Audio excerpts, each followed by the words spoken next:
listening to the IELTS podcast. Learn from tutors and ex-examiners who are masters of IELTS preparation. Your host, Ben Worthington. IELTS Writing Test Assessment Criteria.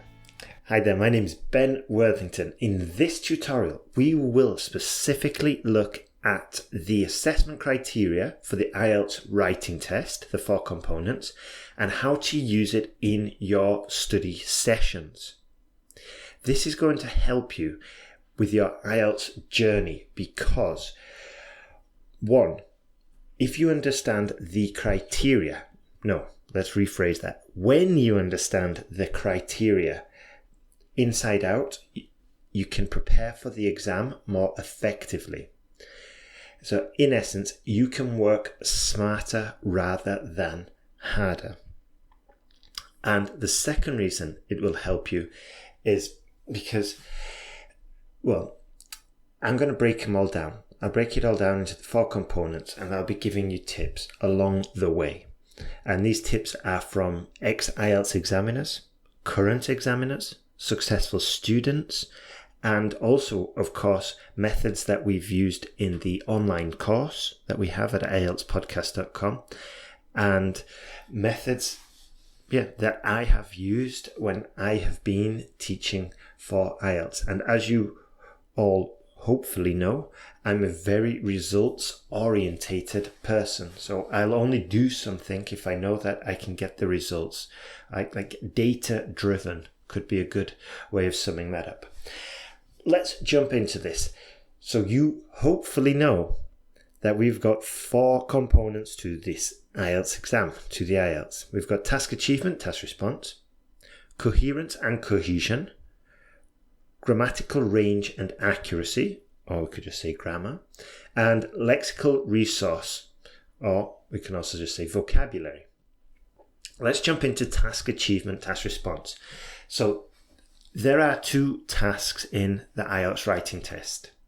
One is aimed at task achievement and task 2 at task response. So the general and academic versions of IELTS, they differ.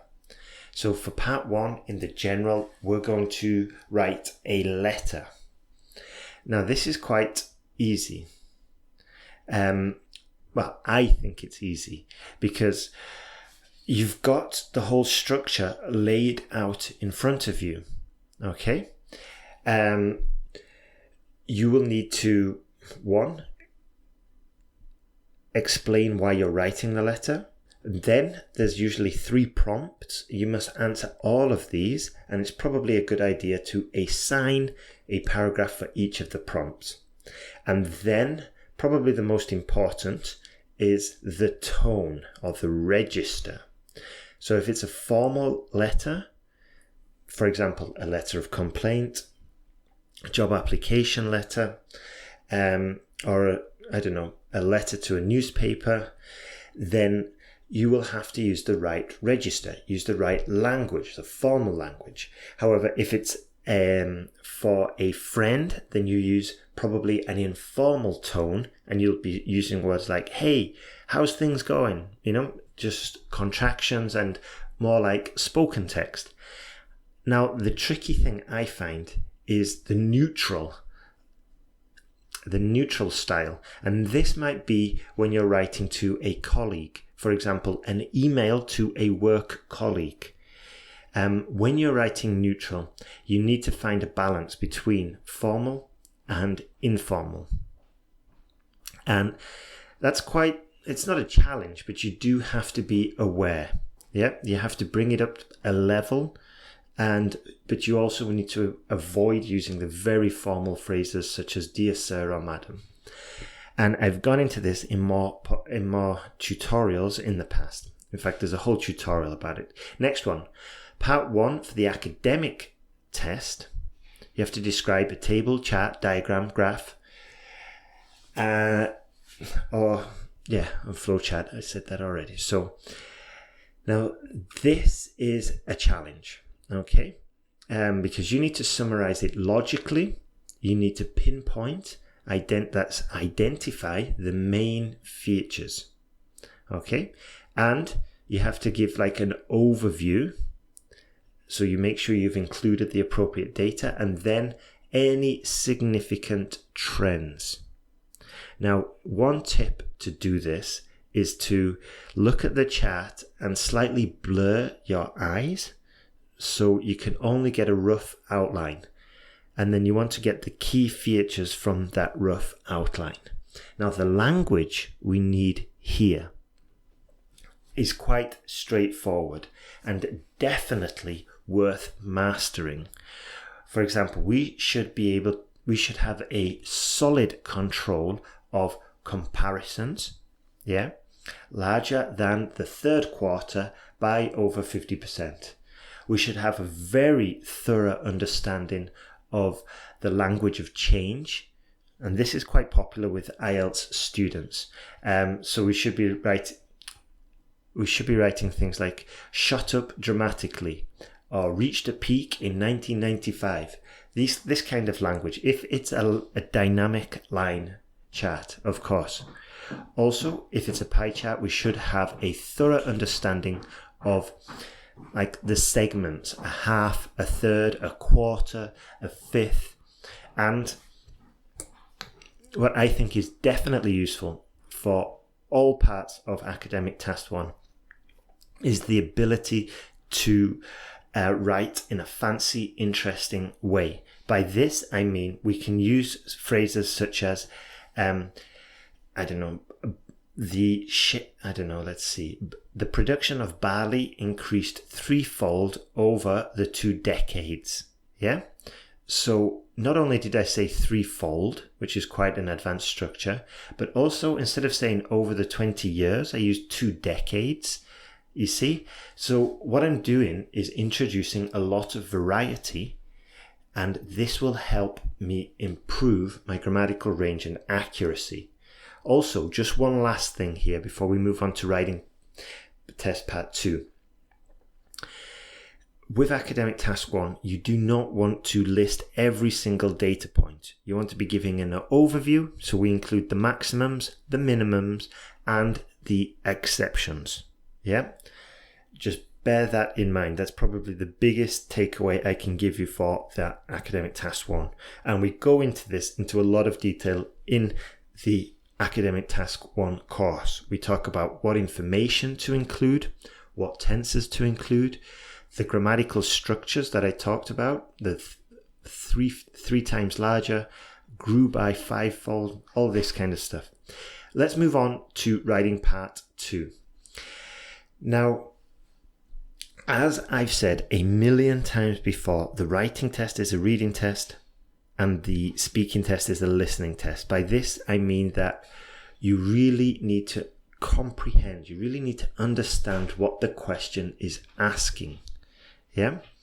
And with regards to task response, or task achievement, this is basically answering the question that's in front of you.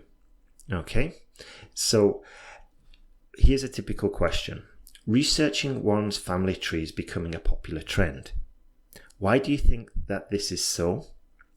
Is this a positive or negative trend? Okay? So in that question, there's 2 parts, and you must address those both. You must address them both. Yeah? You cannot make a list. You cannot use headings. You cannot use bullet points. You have to introduce each idea, then back it up with supporting evidence, and then ideally use reasoning and evidence and examples to support your claim. Okay? And you do this for each paragraph. Now, what's really confusing for students is they don't know if they've got the right answer or the wrong answer. And the way you can tell if you've got a right answer or a wrong answer, well, actually, that's the wrong question to ask. What you need to be asking is, do I have a developed, strong, logically sound argument? Yeah? I'm not going to go into it in much detail now, but it's not a case of yes or no. It's not like mathematics where you've got a right answer or a wrong answer. here, what the examiner is testing, what the IELTS exam is testing, is your ability to communicate an argument in a logical, coherent fashion. In a logical fashion with strong arguments and backing it up with appropriate points. Now this moves us on to coherence and cohesion. Now coherence is the logical sequence of thoughts and ideas. Let me just repeat that. Coherence is the logical sequence of thoughts and ideas. Now, your reader must be able to follow your ideas. And I'll give you an example. If you're writing your essay and an idea comes in, if you're writing your body paragraph and an idea just pops into your mind, there is a very high chance that doesn't follow the logical sequence of arguments in your paragraph. Yeah? And another tip here is that we usually go from general down to the details. Yeah? So if we're talking about the family tree, yeah, we might start off by talking about it's probably a popular trend because of the rise of immigration, and people might want to know their origins. Yeah? So that's like our topic sentence. And then what we're going to do is just build this up. Okay? So we might say, this is especially the case if a person is living in a country where they might not feel at home, or if anti-immigration policies are starting to take hold. For example, in Austria, a far-right party almost came to power, blah, blah, blah. Okay? And then you go into more detail there and you back up what you just said, but in a more detailed fashion. And I'm not going to, for example, I build that whole paragraph and then I have an idea that talks about, I don't know, a footballer in the UK who traced his past, who traced his family tree. I'm not going to mention that at all in that paragraph because it just seems sort of like a little bit disjointed. Okay? If you're a very good writer, you might be able to weave it in, but when you're planning, this is when you want to weave it in. Anyway, I'm going into too much detail now. So let's just have a look at a summary of coherence. So you must be able to structure your answer, make logical use of paragraphs. Yeah. Your essay should start with an introduction. Okay. And this is the same with the paragraph. You should have your topic sentence at the beginning there, giving an overview of what you will write about. And inside that paragraph, the ideas follow each other. Yeah. And inside the essays, it's sort of like an overview, and all the ideas ideally will follow and be joined together as well. And then just one final thing, obviously we end with a conclusion. Okay. And as a side note as well, generally speaking, I try to avoid adding any new information in the conclusion. I'll just say that again. I avoid adding any new information in the conclusion. And I do that just because I don't want to get distracted. I want to be clear. I want to be concise. I don't want to risk it. Yeah. Sometimes I will encourage a student to write a sentence about the future, just so we can squeeze in the future tense, but it's only sort of like an afterthought. It's not like a whole new argument. It's just a very mild afterthought, and it's basically just an excuse to use the future tense. So anyway, also just one last thing while we're talking about coherence. We do not want to introduce our ideas just like, yeah, we need to transition between ideas. Now then, I'll give you an example. We have the question, it is important to preserve local languages. Do you agree or disagree? Here is the incorrect incorrect way. We say, agree, full stop. We should do this to preserve the culture. Doesn't work, does it? Here's the correct version. The preservation of local languages is essential to the protection of the culture of the region. Can you see? It's much smoother. It's not disjointed. Let's have a quick look at cohesion. I kind of mentioned it briefly before. Hopefully you heard that. I'm sure you did. But when we're talking about linking ideas, we're talking about cohesion. So we need to use connective devices or linkers. Yeah. A few of these might be however, whereas, on the contrary, while, and these are all used to contrast ideas. And in my opinion, these are the best, okay, to contrast ideas, because, especially if you're doing academic task 1, because we can use whereas, while, on the contrary, for academic task 1, because we need to be showing an overview and we can transition between data points. Whereas barley production in 2010 was at 50 tons for France, in Germany it reached 70 tons in the same year. You see? So it's a very effective way and a very effective tool for academic task 1. Side note, don't use however though, because however is more for arguments, whereas, on the contrary, and while, and there's a few others, these are more used to contrast ideas.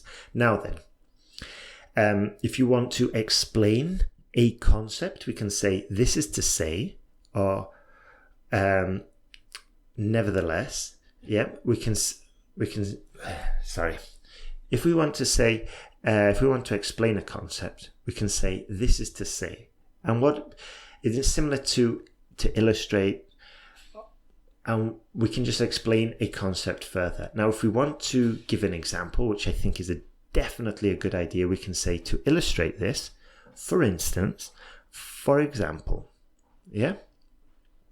And then the final ones, we can say in addition, additionally, furthermore, and these are all words that we can use to build up our argument, add supporting ideas. Now then, cohesion and coherence will be marked according to your ability to logically organize the sentences and paragraphs. Yeah, as I've said before, use these linking devices to connect your ideas, to connect sentences. Okay? The idea is that they all flow together. And as I mentioned before, random ideas that pop into your head are usually best discarded. The idea generation part is what you do at the beginning when you're analyzing the question, or in academic task 1, when you are planning your essay, when you're planning what you are going to write about. And then it's a case of transferring your ideas and your plan and your map into a coherent essay. And this is exactly what we teach. And this is exactly what gets us results on the online course. You plan first and then you transition into writing. And just by breaking it down into its smaller components, it becomes much, much easier to tackle.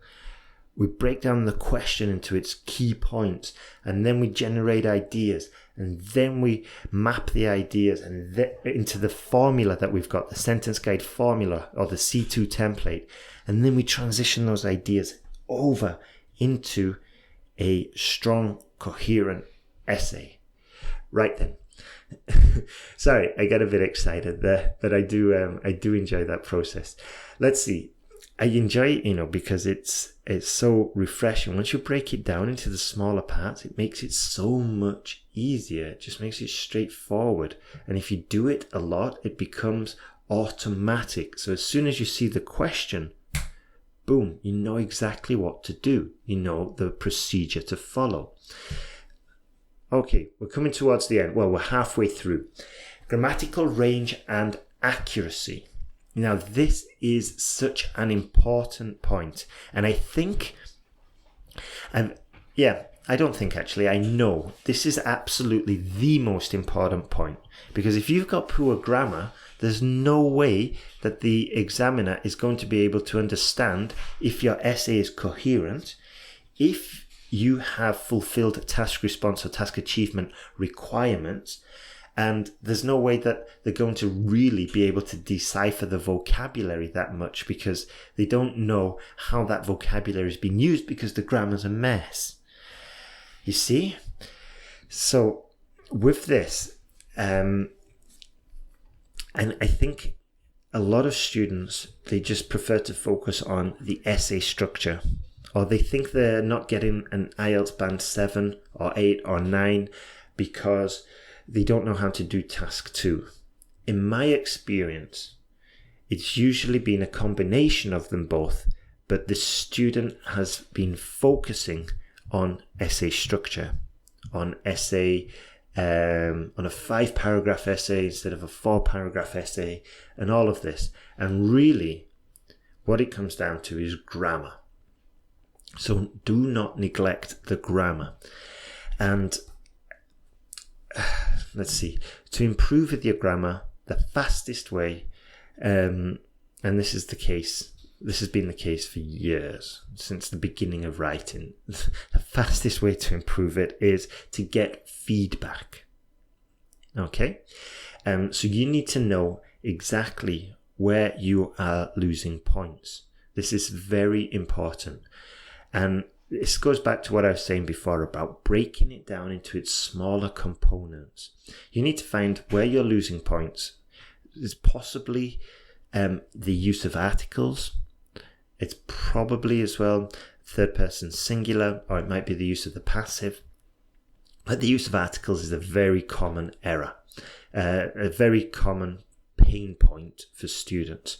So anyway, you need to find out which part you're losing points on, and then jump online, find the theory, then do some online quizzes and bring yourself up to scratch. That means bring yourself up, improve your level in that by doing online quizzes, reviewing the rules, and then writing another essay and getting more feedback. So let's just go back to the IELTS. So for a high score in grammatical range and accuracy, we need to be using correct sentences and combinations. We need to be using both the active and the passive voices in appropriate situations. We need to be using modal auxiliary words. So the do, the don't, or the do not. We also need to be using the modal verbs, should, could, would. We also need to be using comparatives, which I stressed about before, conditionals, and of course, appropriate punctuation. Now then, just one last thing here.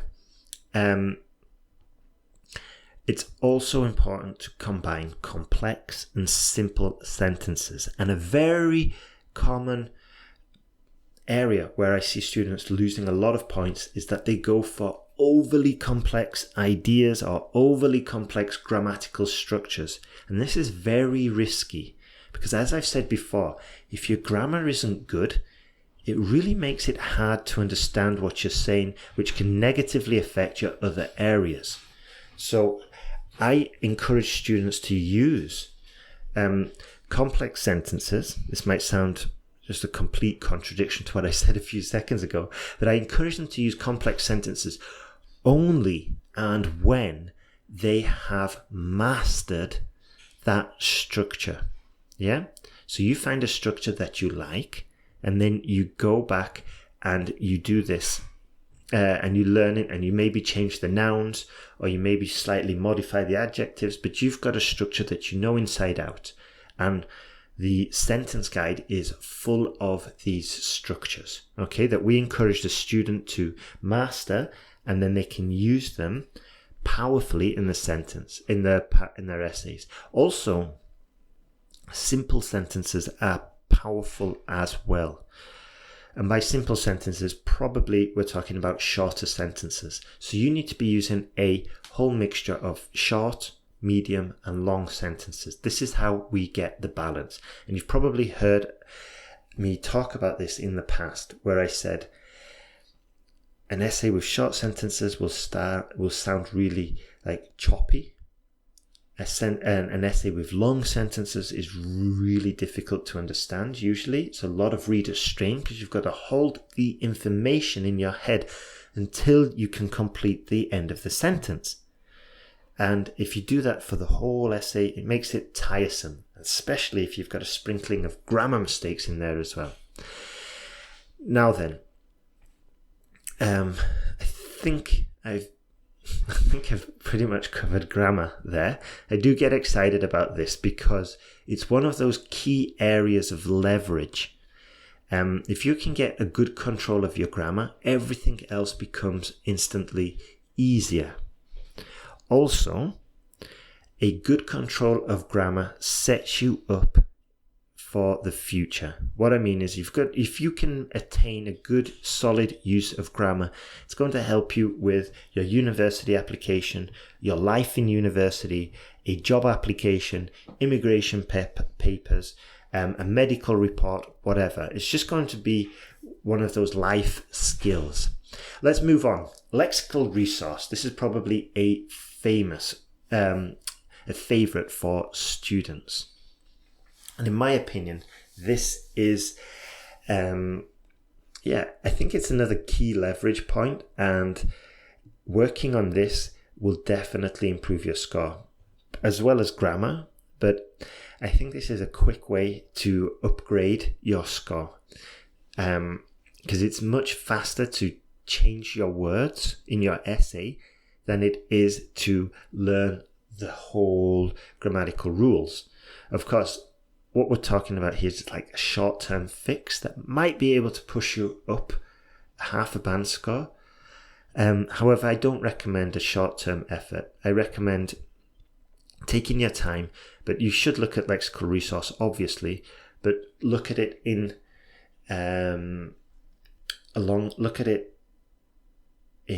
sort of like equal proportions to the rest of the other factors. So for lexical resource, we need to demonstrate a broad vocabulary. We need to use more formal words. We cannot use our spoken language that much. Yeah? A good way to do this, there's two good ways. One is collocations that I've been harping on about for years, and now I'm seeing more IELTS tutors harping on about collocations. But when I started, I don't think I saw that many people talking about it. Collocations are fantastic. They make you sound more natural. Especially if we're talking about topic-specific collocations, these are just beautiful. Yeah. In our essay correction course, in the online course where we offer essay corrections as well as part of the course, for the essays, we give the students lists of collocations that they can incorporate into their writing. Yeah.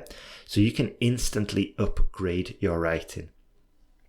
Now then, these are good for your spoken English and for your written English. But of course, you need to determine which is the appropriate use. For example, you do not want to be sounding too formal for your spoken test.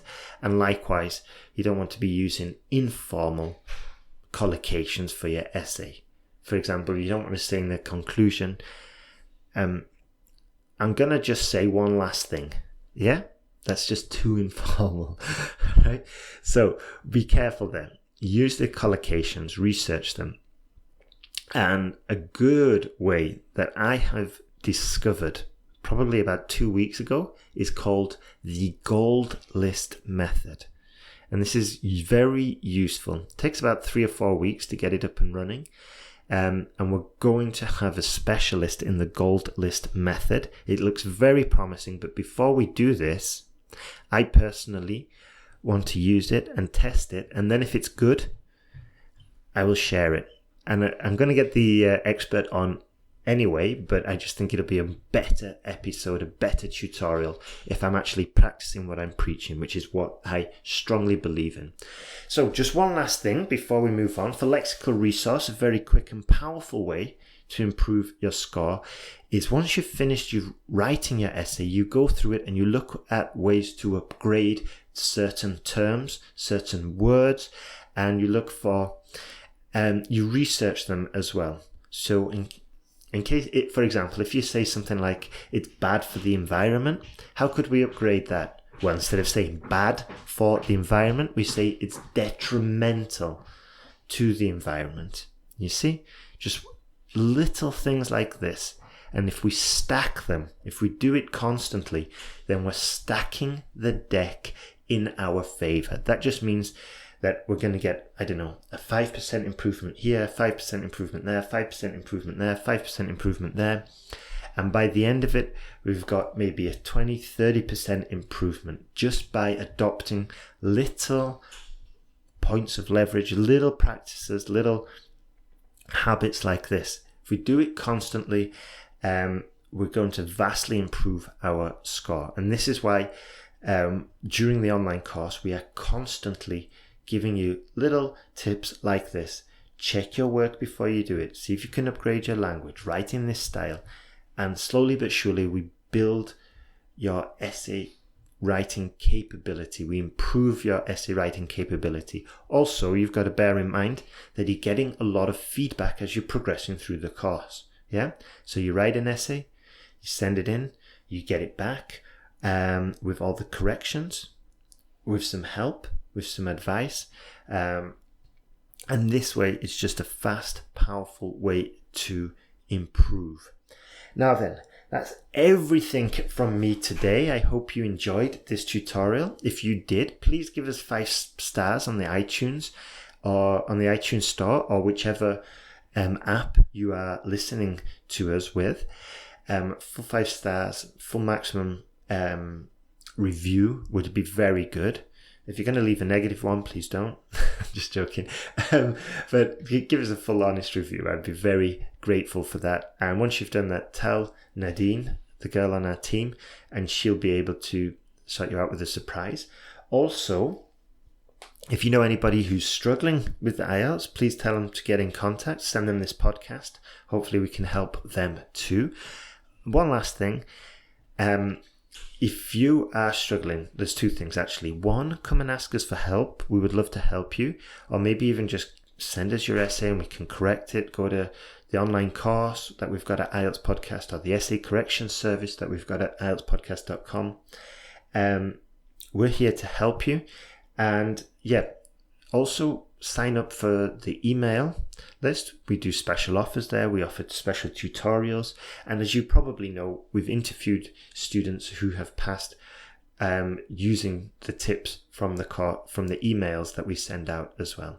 So that's everything from me. Keep your chin up. Keep studying. Remember, a studying habit is much more powerful than binge studying.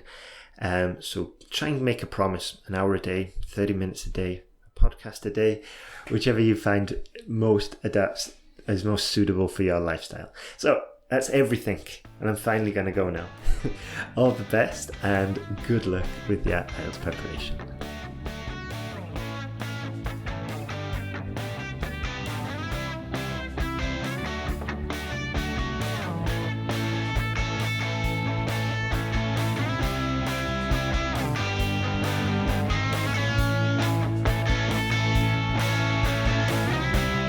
Thanks for listening to IELTSPodcast.com.